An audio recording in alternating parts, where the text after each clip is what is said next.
YouTube వీక్షిస్తున్న ప్రేక్షకులకు మరియు సంగీత కళాకారులకు అందరికి కూడా నమస్కారాలు.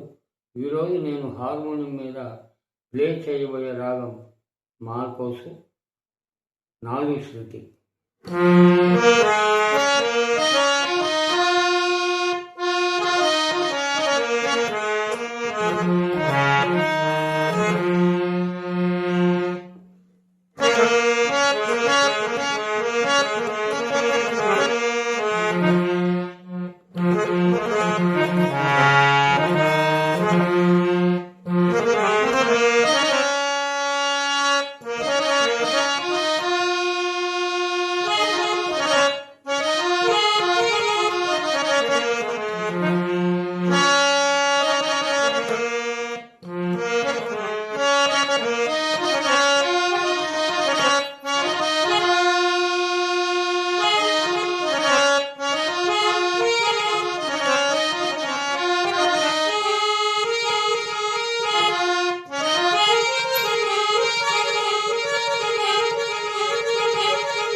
ఈ విధంగా మీరు వీడియో చూస్తూ మార్కోస్ రాగం నేర్చుకోవాలి. గతంలో నేను కార్నర్ రాగం అప్లోడ్ చేసినప్పుడు ఒక బ్రదరు కామెంట్ పెట్టి ఉన్నాడు. ఏమనంటే, మీరు వాయించింది కార్నర్ రాగం కొంచెం కనపడింది, కానీ మిగిలింది మొత్తం కూడా దర్బార్ కార్నర్లో కనపడుతున్నది అని చెప్పి ఉన్నారు. వారికి ధన్యవాదాలు. నిజానికి నేను అప్లోడ్ చేసిన రాగం కానడా మరియు దర్బార్ కార్నర్లోనే ఉంది. నేను ఇప్పుడు స్వరాలు ఏం చెప్పట్లేదు కాబట్టి ప్రత్యేకంగా కానడ స్వరాలు మరియు దర్బార్ కానడ స్వరాలు చెప్పడానికి అక్కడ అవకాశం లేదు. సాధారణంగా కానడ రాగం దర్బార్ కానడ రాగం ఇంచుమించు దగ్గరలోనే ఉంటాయి. ఏ పద్యం తయారు చేసినా ఆ 2 రాగాలు కంపల్సరీగా ఎక్కువగా ఉంటాయి. అలాగే పాటలు కూడా ఆ 2 రాగాలు అనుసరించే చేస్తున్నారనే ఉద్దేశంతో నేను దీంట్లో దర్బార్ కానడ కూడా కలిసి ఉన్నది అని చెప్పలేదు. ఎందుకంటే ఈ రాగాలు ప్రాక్టీస్ చేస్తున్న వారికి కన్ఫ్యూజ్గా ఉంటుంది. ఇన్ని రాగాలు దీంట్లో ఉన్నాయా అని కాకుండా ఇప్పుడు సాధారణంగా అందరూ ఏ పద్యాలైనా 2 రాగాలు కలిపి చేస్తున్నారనే ఉద్దేశంతో అలా చెప్పడం జరిగినది. అది గమనించాలి. ఇప్పుడు నేను మార్కోస్ రాగంలో ఒక పాట చెప్తాను. ఘంటసాల గారు అనార్కలి చిత్రంలో పాడారు.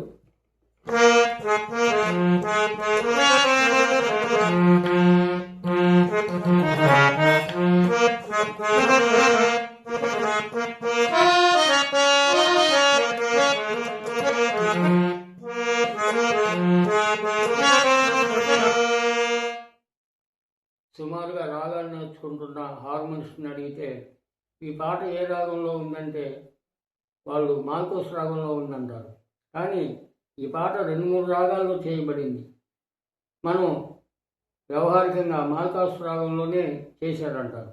ఈ పాటలోనే జికి గారు ఆలపించాడు.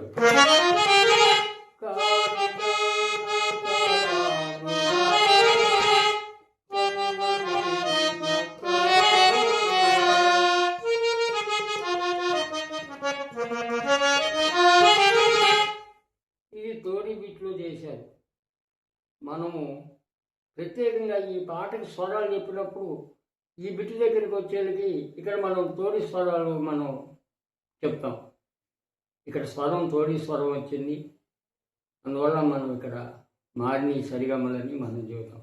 ఇప్పుడు వ్యవహారికంగా వచ్చేసరికి ఈ రాగం మొత్తం మాల్కోస్ అని అంటాం, కానీ ఇక్కడ తోడి బిట్టు పెట్టారు, లేదంటే ఇంకేదైనా రాగం కలిస్తే అది పెట్టారని మనం సాధారణంగా చెప్పం. కనుక ఆ ఉద్దేశంతో నేను ఈ రాగాలు చెప్పడం జరుగుతున్నది.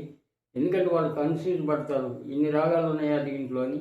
మొత్తం రాగాలు ఎలా నేర్చుకోవాలో ముందు తెలిస్తే స్వరాలు చెప్పేటప్పుడు ఎక్కడ ఏ పాటలో ఏ స్వరం మారింది అనేది ప్రత్యేకంగా మనం చెప్పుకోవడానికి అవకాశం ఉంది. కనుక గమనించాలి. ఇది నాకు తెలిసిన మేరలో నేను ఈ విధంగా చెప్తున్నాను. ఈ వీడియో మీకు నచ్చితే అందరూ కూడా లైక్ చేసి సపోర్ట్ చేయాలి. మరి ఒక రాగంతో మరలా వచ్చి మనం కలుసుకుందాం. అంతవరకు అందరికి కూడా సెలవు. నమస్కారాలు.